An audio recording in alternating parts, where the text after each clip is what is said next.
إن الحمد لله نحمده ونستعينه ونستغفره ونؤمن به ونتوكل عليه ونعوذ بالله من شرور أنفسنا ومن سيئات أعمالنا من يهده الله فلا مضل له ومن يضلل فلا هادي له وأشهد أن لا إله إلا الله وحده لا شريك له وأشهد أن محمدا عبده ورسوله أما بعد கருமையை தன் மீது கடமையாக்கி கொண்ட எல்லாம் வல்ல ஏக இறைவனாகிய சர்வ வல்லமை படைத்த அல்லாஹ்வின் நல்லடியார்களே, கண்ணியமானவர்களே, சத்திய மார்க்கமாம் இஸ்லாத்தை ஏற்றுக்கொண்ட நன்மக்களே, சகோதரர்களே, சகோதரிகளே, அல்லாஹ் சிறப்பாக்கி தந்த நாட்களில் ஒன்றான இன்றைய தினத்தின் இந்த ஜும்மா உரையிலே அல்லாஹ்வுடைய வேதமான திருக்குர்ஆனின் போதனைகளாகவும் அல்லாஹ்வுடைய தூதர் ஸல்லல்லாஹு அலைஹி வஸல்லம் அவர்கள் நமக்கு சொன்ன உபதேசங்களாகவும் நாம் அறிந்து கொள்ள இருக்கின்ற செய்தி என்னவென்றால், இன்றைய தினம் கோடை விடுமுறையில் இருந்து கொண்டிருக்கும் மாணவ மாணவிகளுக்கு வேத நூலும் பாட நூலும் என்ற ஒரு தலைப்பில் மார்க்கத்தின் செய்திகளை இன்றைய தினம் நாம் அறிந்து கொள்ள இருக்கின்றோம். இந்த செய்திகளில் மாணவ மாணவிகளுக்கு மட்டுமல்ல,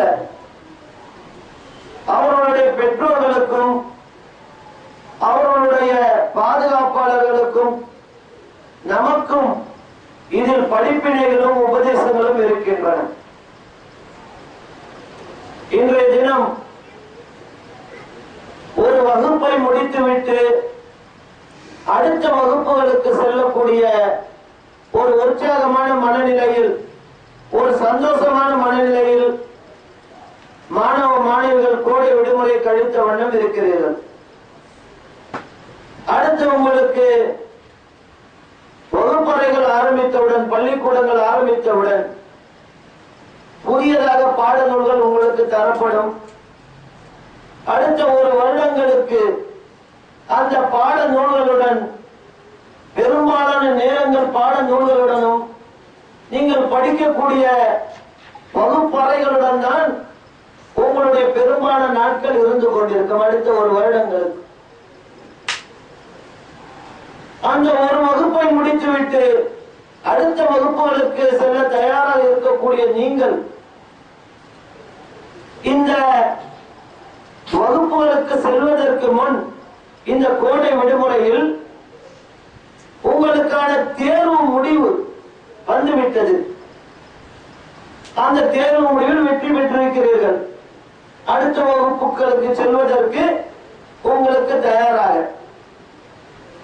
அந்த தேர்வு முடிவுகள் உங்களுக்கு வந்தபோது உங்களுடைய மனநிலை எப்படி இருந்தது? அதற்கு முன்பு ஒரு பயம் இருந்திருக்கும், உங்களுக்கு ஒரு படபடப்பு இருந்திருக்கும். நாம் இந்த வருடம் பாஸ் ஆவோமா மாட்டோமா, வெற்றி பெறுவோமா மாட்டோமா, அந்த ரிசல்ட் வரும் வரையில் உங்களுக்கு ஒரு படபடப்பும் எதிர்பார்ப்பும் இருந்திருக்கும். நீங்கள் சென்ற வருடம் நன்றாக படித்திருந்தால், சென்ற வருடம் உங்களுக்கு கொடுக்கப்பட்ட பாடநூல்களை ஒழுங்காக படித்திருந்தால், தேர்வில் வெற்றி பெற்றுவிடும் என்ற ஒரு நம்பிக்கை உங்களுக்கு இருந்தால், இந்த பயமும் படபடப்பும் உங்களுக்கு இருந்திருக்காது. சொல்ல போனால் ஒவ்வொரு வருடமும் மாணவ மாணவிகளுக்கு 2 புத்தகங்கள் முக்கியமானது, 2 ஏடுகள் முக்கியமானது. என்ன 2 ஏடுகள்? முதலாவதாக அன்றைய வருடம் உங்களுக்கு தரக்கூடிய பாடநூல்கள், பல பிரிவுகளில் பாடநூல்கள் தரப்படும். மொழி, தமிழ் மொழி, ஆங்கில மொழியில் பாடங்கள் இருக்கும், அறிவியல் பாடங்கள் இருக்கும், சமூகவியல் பாடங்கள் இருக்கும், கணக்கு பாடங்கள் இருக்கும், வரலாறு பாடங்கள் இருக்கும், புவியியல் சம்பந்தப்பட்ட பாடங்கள் இருக்கும். இப்படி பல பாடநூல்கள் அந்த ஒரு வருடம் உங்களுக்கு ரொம்ப முக்கியத்துவம் வாய்ந்ததாக இருக்கும். இது ஒரு புத்தகம் ரொம்ப முக்கியத்துவம் வாய்ந்தது உங்களுடைய மாணவ பருவத்தில் ஒவ்வொரு வருடமும். இரண்டாவது ஏடு எது? அதுதான் ரிசல்ட். அந்த தேர்வு எழுதுகிற வினாத்தாள்கள், விடைத்தாள்கள், அந்த விடைத்தாள்களை பொறுத்தவரையில் எப்படி அந்த வருடம் படித்தீர்களோ அதற்கான என்ன படித்தீர்களோ அதைத்தான் எழுதியிருப்பீர்கள். அந்த விடைத்தாள்களில் உங்களுடைய என்ன எழுதியிருக்கிறோ அதற்கான மதிப்பெண் தான் உங்களுக்கு கிடைத்திருக்கும். அதற்கு மேலாக கீழாக கிடைக்காது. இந்த 2 ஏடுகள் உங்கள் மாணவ பருவத்தில் முக்கியமானவை. இதே விஷயத்தை தான் இஸ்லாம் சொல்கிறது. சிந்தித்து பார்த்தால் ஒவ்வொரு மனிதனுடைய வாழ்க்கையிலும் 2 ஏடுகள், புத்தகங்கள் முக்கியமானவை. எப்படி மாணவ பருவத்திற்கு பாட நூல்கள் முக்கியமோ அதே போல ஒவ்வொரு மனிதனுடைய வாழ்க்கைக்கும் எந்த நூல் முக்கியம்? வேத நூல் முக்கியம். அல்லாஹ்வுடைய வேதம் திருக்குர்ஆன் முக்கியங்க. எப்படி இந்த ஒரு வருடத்தில் நீங்கள் விரும்பினாலும் விரும்பாவிட்டாலும், ஏற்றுக்கொண்டாலும் ஏற்றுக்கொள்ளாவிட்டாலும் உங்களுக்கு ஒரு நிர்பந்தம் ஏற்படும். மாணவ மாணவிகள், என்ன நிர்பந்தம்? பெற்றோர்களால் நிர்பந்தம் ஏற்படும். விட மாட்டாங்க. படி படி படின்னு உங்களை தொல்லை கொடுத்துட்டே இருப்பாங்க. பள்ளிக்கூடத்தில் பாடங்கள் முடிந்தாலும் டியூஷன் வகுப்புகள், சாயங்காலம் நீங்கள் பள்ளிக்கூடம் விட்டு வந்தவுடன் கூட நீங்கள் நிம்மதியா இருக்க முடியாது. டியூஷனுக்கு பிடிச்சு அனுப்பிவிட்டு விடுவார்கள். இருக்கா இல்லையா? அப்ப பெற்றோர்களால் ஒரு நிர்பந்தம் உங்களுக்கு ஏற்படுத்தப்படும். வகுப்புகளுக்கு சென்னா ஆசிரியர் நிர்பந்தப்படுத்தார், படி படி படின்னு. உங்களுக்கு பிடிக்காதுதான், இருந்தாலும் நிர்பந்தம் இருக்கா இல்லையா?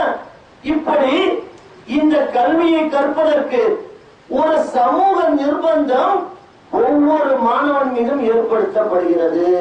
படிச்சா இல்லையா? ஒரு வருஷத்திற்கு நீங்கள் படித்தே ஆக வேண்டும். அதே போலதான் வாழ்க்கையில் வேத நூல் என்பது. அப்படிப்பட்ட ஒரு நிர்பந்தம் நமக்கு இருக்கா? 2 ஏடுகள் முக்கியமானதுங்க வாழ்க்கையில. ஒண்ணு அல்லாஹ்வுடைய வேதம் திருக்குர்ஆன் எடுத்துக்கொள்ள வேண்டும். 2வது ஏடு எது? எப்படி மாணவர்கள் தன்னுடைய விடைத்தாள்களை என்ன எழுதியிருக்காங்களோ அதுக்குள்ள மதிப்பெண் தான் கிடைக்கும். அதே போல இந்த வாழ்க்கையில் எப்படி நடந்து கொண்டோமா ஒரு வித்தியாசம் இருக்கு. மாணவர்கள் விடைத்தாள்களே அவங்க எழுதுவாங்க தேர்வு அறைகளில் அமர்ந்து. நம்மளுடைய விடைத்தாளை யார் எழுதி கொண்டிருக்கிறார்கள்? மலக்குமார்கள் எழுதி கொண்டிருக்கிறார்கள். ஒரு நாளைக்கு என்ன செய்கிறோம், எது ஒன்றும் விடுபட்டு விடாது, அனைத்தையும் பதிவு செய்யப்பட்டுக் கொண்டிருக்கிறது.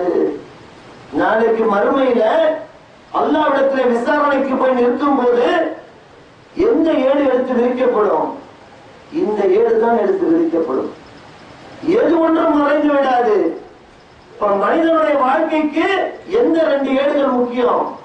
ஒன்று அல்லாஹ்வுடைய வேதம் திருக்குர்ஆன், இன்னொன்று மறுமையில் நம்முடைய செயல்பாடுகள் குறித்து எழுதப்பட்ட ஏடு. இந்த 2 ஏடுகளும் ரொம்ப ரொம்ப முக்கியமானது. ஆனால் இன்றைக்கு இந்த உலகத்திற்கு, மனித குலத்திற்கு ஏற்பட்ட ஒரு மிக பெரும் விபத்து எது தெரியுமா? ஒரு ஆக்சிடென்ட், மிகப்பெரிய விபத்துன்னு தான் சொல்லணும். இன்றைக்கு உலகத்தில் ஆதாயங்களை தரக்கூடிய, கல்விக்கு தரக்கூடிய அங்கீகாரம் இருக்கா இல்லையா? பெற்றோர்கள் அவங்களை விடுறோமா? பிள்ளைகளை விடுறதில்லை. படி படி படி படித்தே ஆகணும், நல்ல மதிப்பெண் எடுத்தே ஆகணும் இல்லையா? இந்த உலக கல்விக்கு நாம் தருகின்ற அங்கீகாரத்தை மனிதர்களை நேர்வழிக்கு கொண்டு செல்லும், ஒழுக்கத்தில் அவனை பண்படுத்தும் தெய்வீக தூது செய்திக்கு நாம முக்கியத்துவம் அங்கீகாரம் கொடுத்தோமா? சிந்திச்சு பார்க்கணுங்க. அதுக்கு அங்கீகாரம் தந்தோமா? நாம பாட நூலுக்கு தந்த முக்கியத்துவத்தை வேத நூலுக்கு தந்தோமா? இன்றைக்கு பெரும்பாலான பெற்றோர்களின் மனநிலை எப்படி இருக்கிறது? பெரும்பாலான தகப்பன்களின் மனநிலை எப்படி இருக்கிறது? விதிவிலக்கே கிடையாது. எல்லாம் என்ன நினைக்கிறார்கள்? நான் தான் ஒழுங்காக படிக்கல. குறிப்பாக நம்முடைய சமுதாயத்தில், நம்முடைய முஸ்லிம் சமுதாயத்தில் பெரும்பாலான பெற்றோர்களின் மனநிலை, தகப்பன்மார்களின் மனநிலை எப்படி இருக்கிறது? நான் தான் ஒழுங்காக படிக்கவில்லை, என் பிள்ளை நல்லா படிக்கட்டும், என் பிள்ளை ஒரு மருத்துவராக இருக்கட்டும், டாக்டர் ஆக்கி பார்க்கணும், ஒரு என்ஜினியர் ஆக்கி பார்க்கணும், ஒரு விஞ்ஞானி ஆக்கி பார்க்கணும், நல்ல படித்து மதிப்பெண் எடுத்து நல்ல படிப்பாளியா இருக்கணும், நான் தான் இப்படி போயிட்டேன், என் பிள்ளை நல்லா படிக்கட்டும். இந்த மனநிலை இருக்கா இல்லையா? இந்த மனநிலை இருக்கா இல்லையா? ஆனால் சிந்தித்து பாருங்கள், எந்த தகப்பனாவது நினைத்தோமா நான் தான் குர்ஆனை ஒழுங்கா ஓதல, சின்ன வயசுல எனக்கு தான் மார்க்கத்தை அறிந்து கொள்ளக்கூடிய வாய்ப்பு சரியா கிடைக்கல, என் பிள்ளை அல்லாஹ்வுடைய வேதத்தில் பாண்டித்யம் பெறட்டும், என் பிள்ளை ஹதீஸ்களை மனனம் செய்யட்டும், என் பிள்ளை மார்க்கம் என்னவென்று தெரிந்து கொள்ளட்டும், நான் தான் தெரியாமல் எனக்குத்தான் காலம் கடந்து விட்டது, என் பிள்ளை நல்ல மார்க்கறிஞரா வரட்டும். எந்த தகப்பனுக்காவது என்ன வருது? டாக்டர் ஆக்கி பார்க்கணும்னு தான் ஆசை வருது, இன்ஜினியர் ஆக்கி பார்க்கணும்னு தான் ஆசை வருது. தவறு இல்லை, இன்றைக்கு தேவை, மாற்று கருத்து இல்லை. இன்றைக்கு சமுதாயத்தில் என்ஜினியராகவும் மருத்துவராகவும் நம்முடைய நம் பிள்ளைகள் ஆக வேண்டியது அவசியம். எந்த மாற்று கருத்தும் இல்லை. படிப்பு அவசியம், சமூகத்தில் அந்தஸ்தை பெற வேண்டும், மாற்று கருத்து இல்லை. ஆனால் அதற்காக இதை புறந்தள்ளி விட முடியுமா? பாட நூலை எடுத்துக்கொண்டு வேத நூலை மறக்க முடியுமா? ரெண்டும் ஒரு 2 ட்ராக்ல அழகா போயிட்டு இருக்க வேண்டாமா? சிந்தனைக்கு சொல்கின்றேன். மருத்துவராக்கி பார்க்கணும், டாக்டர் ஆக்கி பார்க்கணும்னு ஆசைப்படுகிறோமே, கூடவே ஒரு எண்ணம் வரலையே நமக்கு. மார்க்கத்தை நாம தான் ஒழுங்கா தெரிஞ்சுக்காம போயிட்டோம்.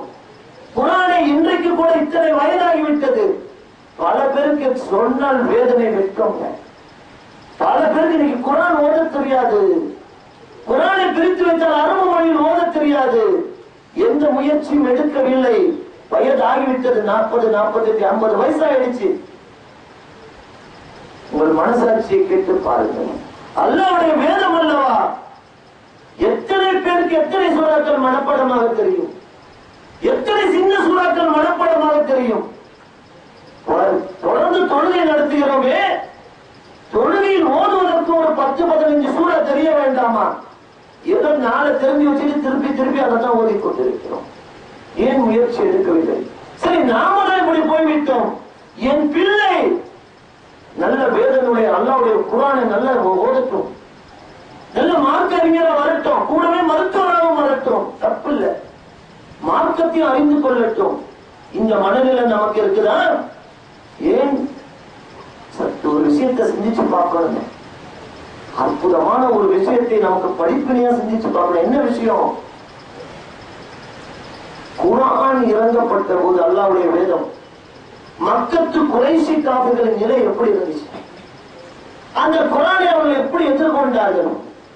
அந்த வரலாறை சற்றே உன்னிப்பாக கவனியுங்கள், மிக மிக உன்னிப்பாக கவனியுங்கள். ஏறத்தாழ அதே மனநிலை தான் நம்மிடத்தில் இருந்து கொண்டிருக்கிறது. ஏறத்தாழ அதே மனநிலை தான் நம்மிடத்திலும் இருந்து கொண்டிருக்கிறது. அந்த வரலாற்றை சற்றே பின்னோக்கி பார்க்க படிப்பினை இருக்கிறது. எந்த மக்களிடத்திலே அந்த குர்ஆன் இறங்கியது? எப்படிப்பட்ட மக்களிடத்திலே அந்த வேதம் இறங்கியது? மக்காவிலே குறைஷி குலத்தார், மக்கா அரபு குறைஷி காபிர்களாக இருந்தார்கள், இறை மறுப்பாளர்களாக இருந்தார்கள். அவர்களை பற்றி சொல்லும் போது பொதுவாக குறிப்பிடப்படுவதுண்டு. அன்றைய காலகட்டத்து அரபு மக்கள் அறியாமையில் இருந்தார்கள், உண்மை. அறியாமையில் இருந்தார்கள், உண்மை. நாகரிகம் இல்லாமல் இருந்தார்கள், உண்மை. அந்த மக்கள் எப்படி இருந்தார்கள்? அறியாமையில் இருந்தார்கள், உண்மை. நாகரிகம் கிடையாது, உண்மை. ஆனால் ஒரு விஷயத்தை கவனியுங்கள், அரபி மொழி புலமையில் அவர்களை விஞ்ச ஆளு கிடையாது. அப்படி ஒரு புலமை இருக்கும் அவங்களுக்கு. அரபி மொழியில் பாண்டித்யம் பெற்றவர்கள். எந்த அளவுக்கு என்றால் சிறந்த அரபி இலக்கியங்களை கரை கண்டவர்கள் அவர்கள். நல்ல கவிதைகளை பெரும் மதிப்பு கொடுத்தவர்கள். சிறந்த இலக்கிய நூல்களை தங்கள் கோத்திரத்தின் கௌரவமாக கருதினார்கள். கவிஞர்கள் எப்படி மதிக்கப்பட்டார்கள் தெரியுமா? ஒரு அரசனுக்கு நிகராக மதிக்கப்பட்டார்கள் கவிஞர்கள், சிறந்த கவிஞர்கள். கவிதை தொகுப்புகளை தங்கள் சபைகளில் வாசிப்பதையும் பாடுவதையும் தங்கள் குலத்தின் பெருமையாக கருதினார்கள். அந்த கோத்திரத்திலிருந்து ஒரு இலக்கியவாதி உருவானால் அவனை தூக்கி வைத்து கொண்டாடினார்கள். இப்படி மொழி இலக்கியத்தில் அரபு புலமையில் அவர்கள் கரை கண்ட பாண்டித்யம் பெற்றார்கள். யாரும் மறுக்க முடியாது. வரலாறு ஒரு நல்ல கவிதைக்கு, ஒரு நல்ல புதினத்திற்கு, அரபு இலக்கியத்திற்கு அவ்வளவு பெரிய மதிப்பு இருந்தது. கவிஞர்கள் மதிக்கப்பட்டார்கள். இப்படிப்பட்ட ஒரு காலத்தில் தான் திருக்குர்ஆன் இறங்கியது. இந்த மாதிரி ஒரு நிலையில் தான், இப்படிப்பட்ட மக்களிடத்திலே தான் திருக்குர்ஆன் இறங்கியது. எப்படிப்பட்ட வேதம்! அதனுடைய அருமை பெருமை தெரியாமல் இருந்து கொண்டிருக்கிறோம். மிகைப்படுத்தி சொல்லவில்லை. இலக்கிய நூல்களை எல்லாம் மிஞ்சும் வகையில் திருக்குர்ஆனை புரட்டுங்கள். புரட்டினால் பத்தாது, கொஞ்சமாவது அரபி தெரிந்து கொள்ள முயற்சி செய்யுங்கள். பெரிய கஷ்டம் எல்லாம் கிடையாது. பெரிய கஷ்டம் எல்லாம் கிடையாது. சிறிதளவு அரபி ஞானம் பெறுங்கள். ஒன்றும் முடியாத காரியம் கிடையாது. அதற்கு பிறகு குர்ஆனை வாசித்து பாருங்கள். குர்ஆனை வாசித்து பாருங்கள். இலக்கிய நயனா அப்படி இருக்கும் குர்ஆன்ல. எல்லா அரபு இலக்கியங்களும் தூக்கி சாப்பிடுகின்ற இலக்கிய நயம், மொழி நடை எப்படி இருக்கும் தெரியுமா? திருக்குர்ஆன்ல தெரியல நமக்கு. அவருடைய வார்த்தை பிரயோகங்கள், ஓசை நயம், அத்தனை ஆயத்துகளையும் ஓதி பாருங்கள். மனம் லயித்து ஓதி பாருங்கள். எவ்வளவு அற்புதமான ஆயத்துகள்! எத்தனையோ சொல்ல. நமக்கெல்லாம் தெரிந்த ஒரு உதாரணத்திற்கு சொல்கிறேன். நமக்கெல்லாம் தெரிந்த ஒரு அத்தியாயம். இதா சுல்சிலத்தில் அர்து சில்சாலஹா வஅஹ்ரஜத்தில் அர்து அஸ்காலஹா வகாலல் இன்சானு மா லஹா. ஓசை நயம். சூரத்தில் மரியம் ஓதி பாருங்கள். சூரத்துல் தஹர் ஓதி பாருங்கள். சூரத்துல் கியாமா ஓதி பாருங்கள். மெய் மறப்பீர்கள். அப்படி இலக்கியத்தின் உயர்ந்த தரத்தில் குர்ஆன் இறங்கப்பட்ட போது இலக்கியத்தை உயரிய நிலையில் கருதிய அந்த அரபு மக்கள் என்ன செஞ்சிருக்கணும்? குர்ஆனை எப்படி மதிச்சிருக்கணும்? அந்த ஓசை நயத்தை எப்படி அவங்க ரசிச்சிருக்கணும்? ஆனால் நேர்மாறா நடந்தது. எந்த கவிதைகளை, சிறந்த கவிதைகளை தங்கள் சபைகளில் பாடினார்களோ, எந்த எதுகை மோனையுடன் கூடிய ஓசை இலக்கியங்களை ரசித்தார்களோ, அதையெல்லாம் தூக்கி சாப்பிடும் வகையில் குர்ஆன் வசனங்கள் இறங்கப்பட்ட போது ஏன் அதை மறுத்தார்கள்? கவனமாக கேளுங்கள். சிந்திக்க வேண்டிய ஒரு விஷயம். மிகச்சிறந்த இலக்கியமாக குர்ஆன் வந்த போது ஏன் அதை மறுத்தார்கள்? இலக்கியத்தின் ஓசை நயத்தை ரசித்தவர்கள் குர்ஆனின் ஓசை நயத்தை ஏன் வெறுத்தார்கள்? எங்காவது குர்ஆன் ஓதப்பட்டால் காதுகளில் விரல்களை அடைத்துக் கொண்டு சென்றார்கள். குர்ஆன் ஓதப்படும் இடங்களுக்கு செல்வதை தவிர்த்தார்கள். யாராவது குர்ஆனை ஓதினால் அங்க எப்படி இருந்திருக்கணும்? நல்ல ஒரு இலக்கியம் நயமான ஒரு விஷயத்தை அவர்கள் ஓதும் போது, படிக்கும் போது அதையெல்லாம் கூட்டம் கூட்டமாக என்று ரசித்த மக்கள் குர்ஆனை மட்டும் ஏன் வெறுத்தார்கள்? குர்ஆனை தன் வீட்டில் உள்ளங்கள் ஈர்க்கும் முறையில் அபூபக்கர் சித்திக் ரலியல்லாஹு அன்ஹு ஓதிய போது ஏன் அவர்கள் விரட்டப்பட்டார்கள்? காபாவில் நின்று அபூபக்கர் ரலியல்லாஹு அன்ஹு குர்ஆனை ஓதிய போது ஏன் நையப்படைக்கப்பட்டார்கள்? சிந்திச்சு பாருங்க. குர்ஆன் ஓசை தன் காதில் விழுவதையே மிக மிக வெறுத்தார்கள். உண்மையில என்ன செஞ்சிருக்கணும்? அப்படி கவிதை புலமையில் இலக்கிய நயத்தில் ஊறித்து வைத்த அந்த சமூகம் அதையெல்லாம் உயர்ந்த தரத்தில் வந்த திருக்குர்ஆனை தூக்கி பிடிச்சிருக்கணும். யாராவது குர்ஆனை ஓதினால் அவன் மரணத்தை சந்திக்கும் அளவுக்கு அடிக்கப்பட்டார்கள். என்ன காரணம்? பாத்தீங்கன்னா என்ன காரணம்? காரணம் ரெண்டே ரெண்டு தானே. ரெண்டே ரெண்டு காரணம். அதே மனநிலை தான் நம்மளுக்கு.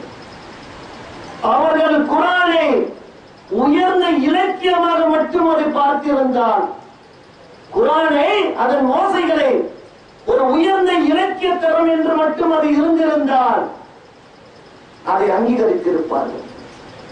அவர்களுடைய அரபி புலமையின்படி மிகச்சிறந்த கவிதை நடையாக மட்டும் அதை பார்த்திருந்தால் குர்ஆனை தூக்கி வைத்து கொண்டாடி இருப்பார்கள். ஆனால் குர்ஆன் வெறும் இலக்கிய புத்தகமா? குர்ஆன் வெறும் கவிதை தொகுப்பு மட்டுமா? அதுவல்ல. அதையெல்லாம் தாண்டி அது சத்தியத்தை போட்டு உடைத்தது. அந்த மக்கள் மத்தியில் அப்பட்டமாக உரித்தது. கடவுள் கொள்கை என்ன? கடவுள் கொள்கை நீ வச்சிருக்க?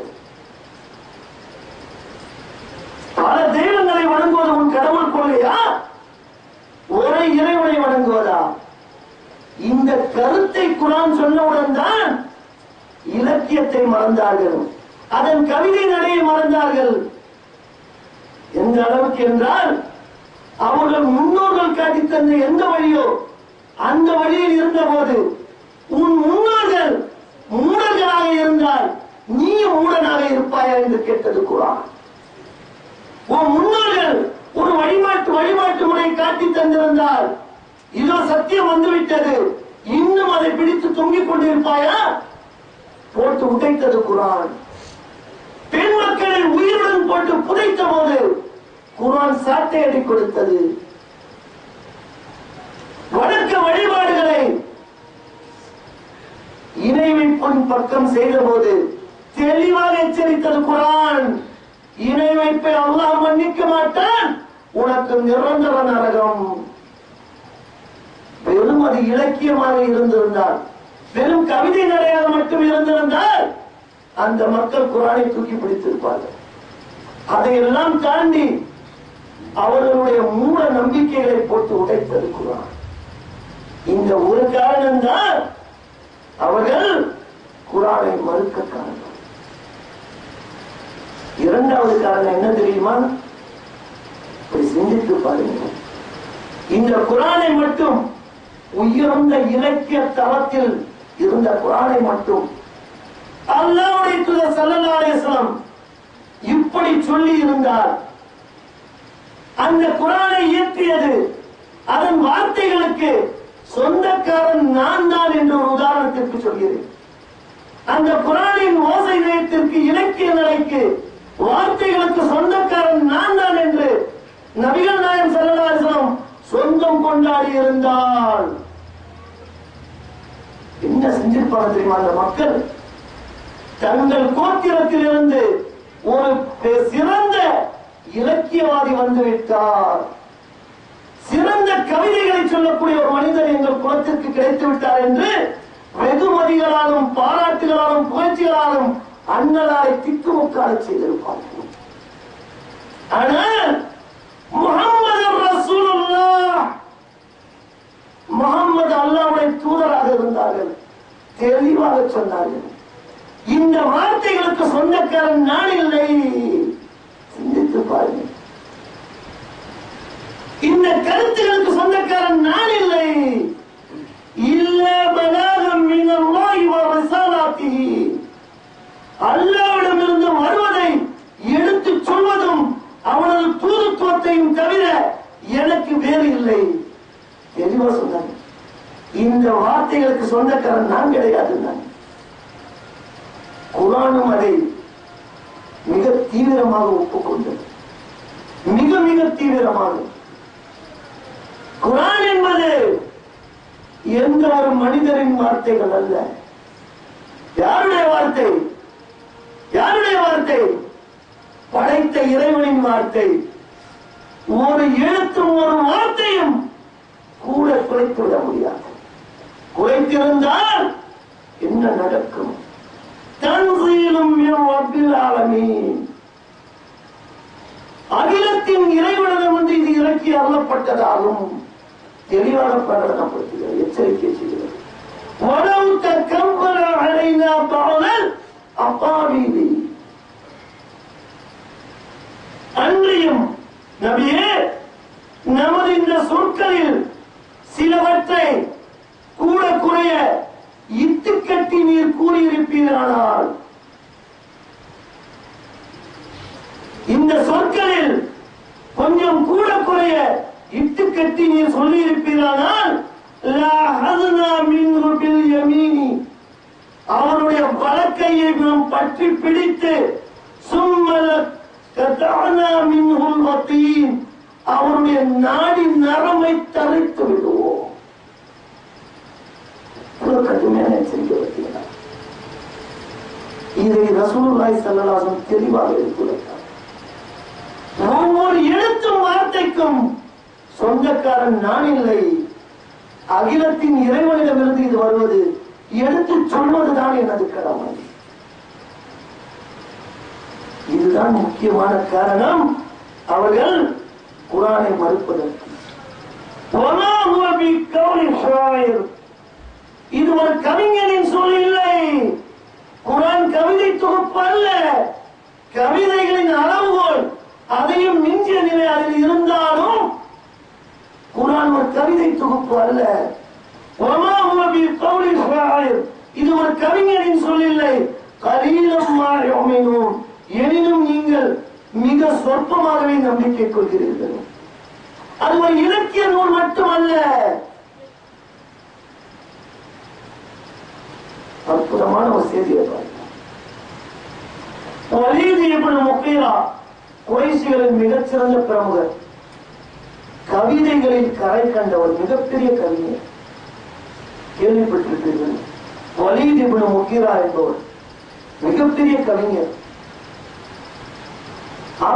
அரபிய இலக்கியங்களில் பல உயர்தரமான இலக்கியங்களை படைத்தவர் இன்றளவும் இருக்கிறது. அந்த வலீத் இப்னு முகீரா அல்லாஹ்வுடைய தூதர் ஸல்லல்லாஹு அலைஹி வஸல்லம் சொல்லக்கூடிய குர்ஆன் வசனங்களை பற்றி கேள்விப்பட்டு அல்லாஹ்வுடைய தூதரை பார்க்க வருகிறார்.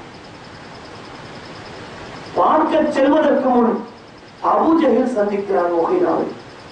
சொல்கிறான், கவிதையின் தந்தையே, எப்படி சொல்றான் வரலாறு பதிவு, கவிதையின் தந்தையே, நீங்கள் முகமதுவை சந்திக்க செல்கிறீர்கள். கவிதைகளில் பல எல்லைகளை தொட்டவர் நீங்கள். முகமதும் சில வார்த்தைகளை சொல்லுகிறார். நீங்கள் அதை கேட்டுவிட்டு வந்து இந்த மக்களிடத்தை பிரகடனப்படுத்துங்கள். நான் கவிதைகளில் பெரிய ஆள், ஆனால் முகமது சொல்லக்கூடிய வார்த்தைகளை கேட்டேன், அது சூனியம் என்று வேறில்லை என்று வந்து சொல்லுங்கள், அதிலே உண்மை இல்லை என்று வந்து சொல்லுங்கள். நீங்கள் கவிதையின் தந்தையாகி நீங்கள் சொன்னால் மக்கள் நம்புவார்கள். அபூ ஜஹல் சொல்லி அனுப்பார். வலீத் இப்னு முகீரா அல்லாஹ்வுடைய தூதர் ஸல்லல்லாஹு அலைஹி வஸல்லம் அவர்களை சந்திக்கிறார். மமதையுடன் போய் சந்திக்கிறார். தலை கணம் என பெரிய கவிதையில் பெரிய கை தேர்ந்தவர், கவிதையின் தந்தை என்று அழைக்கப்பட்டவர். அல்லாஹ்வுடைய தூதர் அவர்கள் குர்ஆன் வசனங்களை ஓதி காட்டுகிறார்கள். யாருக்கு? வலீத் இப்னு முகீராவிற்கு கேட்கிறான். பல உன்னதமான கவிதை வரிகளை கேட்டவன், பல உயர்தரமான கவிதை வரிகளை படைத்தவன். வசனங்களை கேட்கிறான். கேட்டுட்டு வந்துட்டான். அபூ ஜஹலை சந்திக்கிறான். அபூ ஜஹல் கேட்கிறான், கவிதையின் தந்தையை முகமதை பார்த்தீர்களா? நீங்கள் மக்களிடத்தில் அறிவிப்பு செய்யுங்கள். ஒரு வார்த்தை சொல்றான் பாருங்க, வரலாற்றில் பதிவு செய்யப்பட்டிருக்கிறது. குர்ஆன் எப்படிப்பட்ட வேதம் பாருங்க. சொல்றான், நான் என்னவென்று சொல்வேன், நான் என்னவென்று சொல்வேன், இறைவன் மீது ஆணையாக வரலாற்றில் பதியப்பட்ட வார்த்தைகளை அப்படியே எடுத்து வந்து உங்கள் முன் வாசிக்கின்றேன். நான் என்னவென்று சொல்வேன், இறைவன் மீது ஆணையாக கவிதைகளின் உட்கூறுகளை பற்றி என்னை விட அறிந்தவர் உங்களில் எவரும் கிடையாது. சொல்றான், கவிதைகளின் உட்கூறுகளை பற்றி உங்களில் இந்த குறைசி குலத்தில் என்னை விட அறிந்தவர் எவரும் கிடையாது. இறைவன் மீது ஆணையாக முஹம்மது சொல்வது இது எதிலும் சார்ந்தது இல்லை சொல்கிறான். முஹம்மது சொல்பவை இவற்றில் எதனையும் சார்ந்தது என்று அந்த சொல்லில் ஒரு சுவை இருக்கிறது, அந்த சொல்லில் ஒரு நேர்த்தி இருக்கிறது, அந்த வார்த்தைகள் உள்ளத்தை தைக்கின்றன. இந்த வார்த்தைகள் உள்ளத்தை தைக்கின்றன. இந்த வார்த்தைகள் மேலோங்கும். இதனை விஞ்சிட இனி முடியாது. இதனை விஞ்சிட இனி முடியாது. இதற்கு கீழுள்ள அனைத்தையும் முகமதின் வார்த்தைகள் தூள் தூளாக்கிவிடும். எப்படிப்பட்ட ஒரு வாக்கு மூலம் கடைசியில் அபூஜஹல் வற்புறுத்துகிறான். இப்படி நீங்கள் சொல்லாதீர்கள் மக்களிடத்தில், சூனியம் என்று சொல்லுங்கள், உங்களுக்கு பெருமதிப்பான செல்வங்களை தருகிறோம். அப்படித்தான் அவன் சொல்கிறான். அவன் உள்ளம் எதை நம்பியதோ, எதை ஏற்றுக்கொண்டதோ அதற்கு மாற்றமாக மக்களிடத்திலே அவன் சொல்லுகிறான்.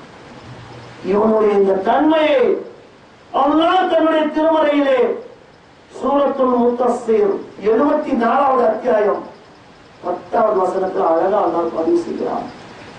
கல்லா அவ்வாறில்லை, இன்னஹு கான லிஆயாத்தினா அனீதா, நிச்சயமாக அவன் நம் வசனங்களுக்கு முரண்பட்டவனாக இருக்கிறான். சஉர்ஹிகுஹு ஸஊதா, அவனுக்கு சிரமம் தரும் வேதனையை அளிப்பேன். இன்னஹு ஃபக்கர வகத்தர், நிச்சயமாக அவன் குர்ஆனுக்கு எதிராக சிந்தித்தான், தீர்மானித்தான். ஃபகுத்தில கைஃப கத்தர், அவன் அழிவான். அவன் அழிவானாக எப்படி தீர்மானித்தான்? சும்ம குத்தில கைஃப கத்தர், பின்னரும் அவன் அழிவானாக அவன் எப்படி தீர்மானித்தான்? குர்ஆன் என்பது சூனியத்தின் வார்த்தைகள் என்று அவன் எப்படி தீர்மானித்தான்? சும்மனார், பிறகும் குர்ஆனின் வசனங்களை அவன் நோட்டமிட்டான். சும்மா அபஸ வ பஸர், பின்னர் அதை பற்றி குறை கூற இயலாதவனாக கடுகெடுத்தான், முகம் சுளித்தான். சும்மா அத்பர வஸ்தக்பர், பின்னர் புறக்கணித்து கர்வம் கொண்டான். ஃபகால இன் ஹாதா இல்லா சிஹ்ருன் யுஸர், அவன் கூறினான், இது மயக்கத்தை ஏற்படுத்தும் சூனியமே என்று வேறில்லை. இந்த வசனத்தை படித்திருக்கிறீர்களா? 74வது அத்தியாயம் சூரத்துல் முத்தஸ்ஸிர். இன் ஹாதா இல்லா கவுலுல் பஸர், இது மனிதனின் சொல் தவிர வேறில்லை என்று அவன் கூறுகிறான். இது மனிதனின் சொல்லை தவிர வேறில்லை என்று கூறுகிறான். சஉஸ்லிஹி ஸகர், அவனை சக்கர் என்ற நரகத்தில் போட்டு புறத்தது. எப்படிப்பட்ட ஒரு எச்சரிக்கை! குர்ஆன் வசனங்களை மறுத்தால் இப்படிப்பட்ட எச்சரிக்கை. ஏன் பாட நூலுக்கு கொடுத்த முக்கியத்துவம் ஏன் நாம் இந்த வேத நூலுக்கு தரவில்லை? முக்கியராவின் மனநிலையா நமக்கு? சிந்தித்து பாருங்கள். பிள்ளைகளுக்கு பாட நூலை வற்புறுத்துகின்ற நீங்கள் ஏன் வேத நூலை நாம் வற்புறுத்துவதில்லை? படிப்பட்ட வேதம், படிப்பட்ட வேதம். வார்த்தைகள், கவிதைகள் அல்ல. முதல் வசனத்தை கவனிக்கிறோம். எத்தனை எத்தனை திருக்குறள்! அன்றைய கால அரபு மக்களிடத்தில் கவிதைகளில் எது மேலும் இருந்தது? கவிதை என்ற சிறந்த இலக்கியங்கள் என்று எதையெல்லாம் கூறுவார்கள் தெரியுமா? போர் வர்ணனைகளை கூறுவார்கள். வெற்றிகளை கொண்டாடும் பாடல்கள் தான் உயர்ந்த இலக்கியம் என்று சொல்லப்படும். தங்கள் கோத்திரங்களின் பெருமைகளை கவிதைகளாக அடித்து தருவார்கள். அந்த கவிஞன் பெருமதிப்பு மிக்கவனாக கருதப்படுவான். பெண்களை வர்ணிப்பார்கள். ஆசை நாயின் பிரிவால் நேர்ந்த பரிதவிப்புகளை கவிதைகளாக சொல்வார்கள். அந்த கவிதைகள் பெரும் கவிதைகளாக போற்றப்படும். மதுவின் போதை இன்பங்களை இலக்கியங்களாக்கி தருவார்கள். இப்படித்தான் இருந்தது அவங்களுடைய இலக்கியங்கள் அனைத்தும், அரபு இலக்கியங்கள். இந்த காலகட்டத்தில் சிந்தித்து பாருங்கள். அல்லாஹ்வே அது சொல்கிறார். அவர்களில் எழுத்தறிவில்லாதவரும் இருக்கின்றனர். லா யஅலமூனல் கிதாப, வேதத்தை பற்றி அவர்கள் அறிந்து வைத்திருக்கவில்லை. இல்லா அமானிய வ இன் ஹுவ இல்லா யظنون, கட்டுக்கதைகளை அறிந்து வைத்திருக்கிறார்கள். ஆதாரமற்ற கற்பனைகளை தவிர அவர்களுக்கு வேறு எதுவும் தெரியாது. அல்லாஹ் பதிவு செய்கிறார். இப்படிப்பட்ட காலத்தில் அரபு இலக்கியங்கள், கவிதை படைப்புகள் வெறும் வெற்று வர்ணனைகளாகவும் கட்டுக்கதைகளாகவும் இருந்த காலத்தில் குர்ஆனுடைய முதல் வசனம் என்ன? முதல் வசனம் தெரியும் தானே? வெறும் பெண்களை வர்ணித்து, போர் குதிரைகளை வர்ணித்து உயர்ந்த இலக்கியம் என்று சொல்லப்பட்ட ஒரு சமூகத்தின் காலகட்டத்தில் எப்படிப்பட்ட வசனம் இறங்குது பாருங்க.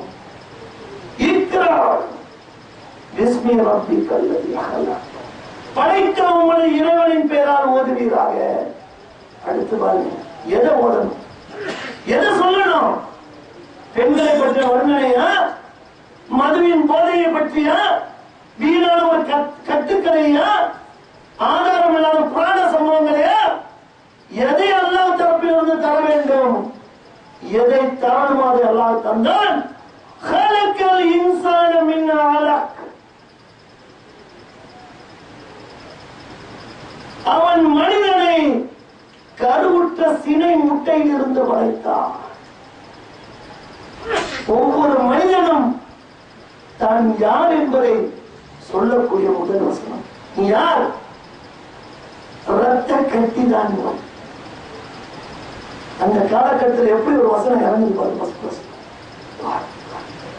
இப்படிப்பட்ட அற்புதமான வேதம் தான் திருக்குறான். 40 வயது வரை அல்லாஹ்வுடைய தூதர் ஸல்லல்லாஹு அலைஹி வஸல்லம் அவர்களுக்கு இலக்கிய ஞானம் என்பதெல்லாம் கிடையாது, அறிவார்ந்த சிந்தனைகள் கிடையாது. சிறந்த மனிதர், ஒழுக்கத்தில் விஞ்சிய மாமனிதர், வார்த்தை தவறாத நேர்மையாளர்.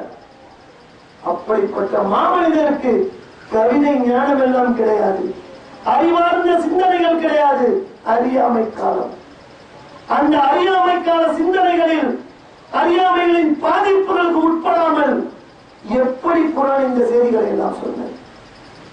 கருவறையில் மனிதனின் நிலை, தேனி எப்படி தேனை சேகரிக்கிறது, மழை எப்படி உற்பத்தியாகி பெய்கிறது, பூமியின் வடிவமைப்பு, நட்சத்திர கோள்களின் சுழற்சி, பிரபஞ்சத்தின் உற்பத்தி, நீர் சுழற்சி, ஆழ்கடலின் அந்தரங்க ரகசியங்கள், மரணத்திற்கு பிறகு உங்களின் நிலை என்ன,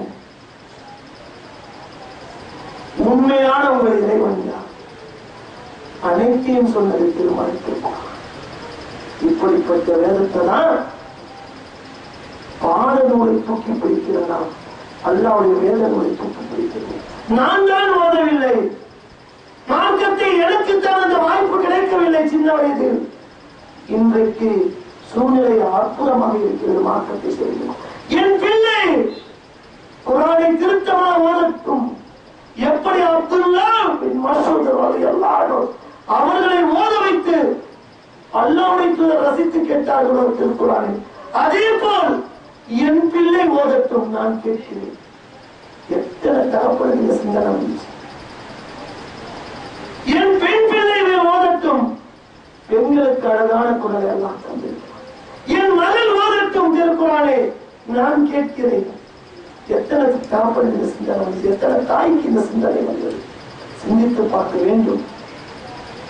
இந்த சிந்தனை இருந்தால் இன்றைக்கு பிள்ளைகள் அடுத்த வகுப்புகளுக்கு போகணும். ஒரு வருடத்திற்கு படி படி படி உயிரை எடுத்துப்போம்.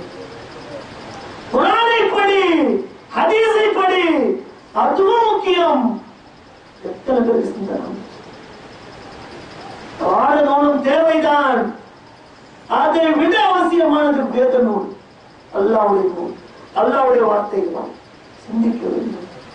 இனி வரும் காலங்களிலாவது நமக்குத்தான் காலம் கடந்து விட்டது. நம் பிள்ளைகள் மார்க்கத்தை அறிந்த சிறந்த அறிஞர்களாக வளர்த்துட்டார். நமக்கு நன்மை இருக்கிறது. அப்படிப்பட்ட ஒரு நல்ல நிலையை இன்ஷா அல்லாஹ் இனி வரக்கூடிய காலங்களிலாவது பெற்றோர்கள் எடுத்து வாழ வேண்டும்.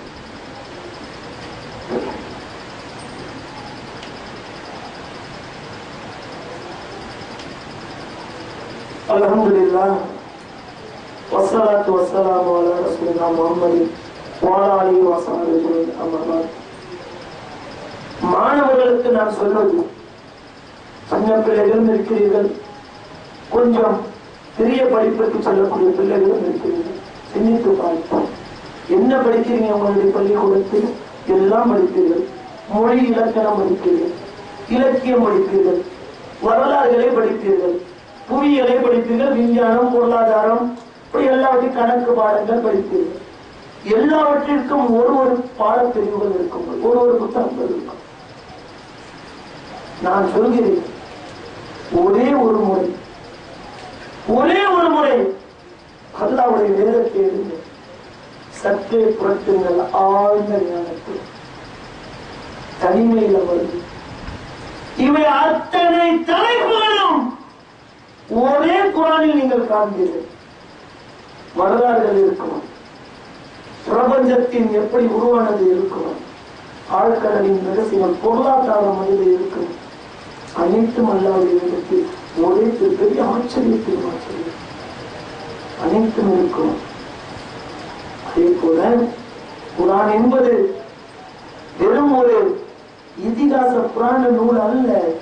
இன்னைக்கு எப்படி வச்சுட்டு இருக்கணும், உண்மை அல்லாத கட்டுக்கதை சம்பவங்கள்லாம் அதுல இருக்காது.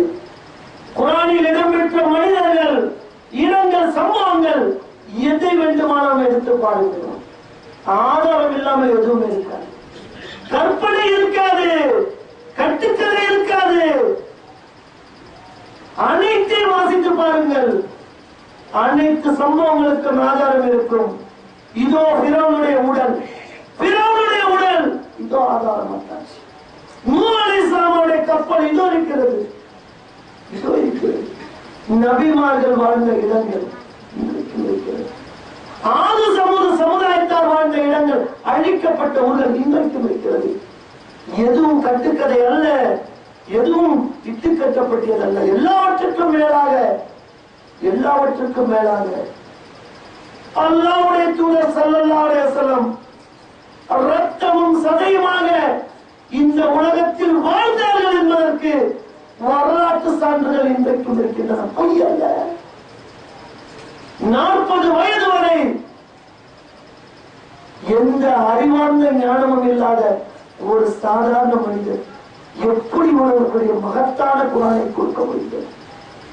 காரணம், அவர்களை தெளிவாக பிரகடனப்படுத்தினார். இது என்னுடைய வார்த்தைகள் அல்ல, அகிலத்து இறைவனின் வார்த்தைகள். சொன்னார்களா இல்லையா? நான் யார்? அவனுடைய அடிமையும் அவனுடைய தூதரும் தான். ஒரு வார்த்தை. இன்றைக்கும் அவர்கள் வாழ்ந்த இடங்களை எந்த வரலாற்று ஆசிரியரும் மறுப்பதில்லை. மற்ற புராண யாரும் வேதங்கள் என்று வைத்திருக்கிறார்கள், அதையெல்லாம் பாருங்கள், ஆதாரங்கள் இருக்காது. அந்த இதிகாச சரித்திர புருஷர்களுக்கு எந்த விதமான உண்மை ஆதாரமும் இருக்காது. நபிகள் நாயகம் ஸல்லல்லாஹு அலைஹி வஸல்லம் அவர்கள் வரலாற்றில் உண்மையாக வாழ்ந்து தன்னுடைய தாக்கத்தை வரலாற்றில் அழுத்தமாக பதிவு செய்துவிட்டு சென்றவர்கள் என்பதை எந்த வரலாற்று ஆசிரியர் இன்னைக்கு மறுக்க முடியும்? இது சத்தியம் இல்லையா? அவர்கள் மூலம் வந்ததுதானே இந்த குரான். எதற்கு பயன்படுத்திக் கொண்டிருக்கிறோம்? மற்ற மதத்தவர்கள் தங்களுடைய வேத நூல்கள் என்று எதையெல்லாம் எப்படி பயன்படுத்திக் கொண்டிருக்கிறார்களோ அதே போல வெறும் சாஸ்திர சம்பிரதாயமாக இறந்தவர்களுடைய வீட்டில் ஓதக்கூடியதாக திருக்குறானில் நோய்க்கு நிவாரணம் இருக்கிறது. உண்மை எப்படி புரிந்து கொண்டோம்? அவருடைய வசனங்களை எழுதி சுருட்டி தாயத்துகளை வைத்து அணிந்து கொள்ளக்கூடிய அறியாமையில் நாம் இருந்து கொண்டிருக்கிறோம். அவருடைய வசனங்களை எழுதி அதை கரைத்து குடிக்கக்கூடிய என்ன ஒரு அறியாமை! எப்படி திருக்குறளை கையாண்டு கொண்டிருக்கிறோம்? சிந்திக்க வேண்டாமா? இப்படிப்பட்ட வேதமானது நான் மிகைப்படுத்தி சொல்லவில்லை. திருக்குறளை நன்றாக கவனித்துக் கொள்ளுங்கள். ஒரு மாணவன் அவன் படிக்கிற காலத்தில் பாடநூலை மறந்தால், பாடநூலை ஒழுங்காக படிக்கவில்லை என்றால், அந்த ஒரு வருடம் அவனுக்கு தரப்பட்ட அத்தனை சப்ஜெக்டுகளை அவன் படிக்கவில்லை என்றால், அவன் தொடர்பு அவனிடத்தில் இல்லை என்றால் அவன் ஒரு சிறந்த மாணவனாக இருக்க முடியாது. அதே போல ஒரு மனிதனிடத்திலே, ஒரு முஸ்லிம் இடத்திலே திருக்குறானை தொடர்பு இல்லை என்றால், அதை அவன் தொடரவில்லை என்றால், அதை படிக்கவில்லை என்றால், அதனுடன் தன்னுடைய தொடர்பை தினசரி ஏற்படுத்திக் கொள்ளவில்லை என்றால் அவன் ஒரு சிறந்த முஸ்லிமாக இருக்க முடியாது. இழந்து கொண்டிருக்கிறோம். குர்ஆனின் மகத்துவத்தை இழந்து கொண்டிருக்கிறோம். நான் மிகைப்படுத்தவில்லை. படித்து பாருங்கள், திருக்குர்ஆனை படித்து பாருங்கள். மரணம் வந்துவிட்டால் அப்புறம் வாய்ப்பு கிடைக்காது. அந்த மரணத்திற்கு முன் கொஞ்சமாவது அல்லாஹ்வுடைய வேதத்துடன் நெருங்கிய தொடர்பை ஏற்படுத்திக் கொள்ளுங்கள். நமக்குத்தான் கிடைக்காத அந்த வாய்ப்பு பிள்ளைகளுக்கு ஏற்படுத்தி தாருங்கள். இன்ஷா அல்லாஹ் வரக்கூடிய இனி சமூகம், வரக்கூடிய தலைமுறை சிறந்த மார்க்க அறிஞர் மருத்துவராக இருக்கட்டும், நல்ல மார்க்க அறிஞராகவும் இருக்கட்டும், சிறந்த இன்ஜினியராக உருவாகட்டும், கூடவே சிறந்த முஸ்லீமாக சிறந்த மார்க்க அறிஞராக இருக்கட்டும். இப்படி 2 நிலைகளில் பிள்ளைகளை கொண்டு செல்லுங்க. சிறந்த சமுதாயம் உருவாகும். மார்க்கத்தை தூய வழியில் பின்பற்றக்கூடிய அற்புதமான ஒரு தலைமுறையை உருவாக்கிய அந்த நன்மை நமக்கு கிடைக்கும். அப்படிப்பட்ட நல்ல நிலையை அல்லாஹ் எனக்கும் உங்களுக்கும் ஆக்கி தர வேண்டும் என்று பிரார்த்தித்தவனாக உரையை நிறைவு செய்கிறேன். வாஹல் தவானா அல்ஹம்துலில்லாஹி ரப்பில் ஆலமீன். அஸ்ஸலாமு அலைக்கும்.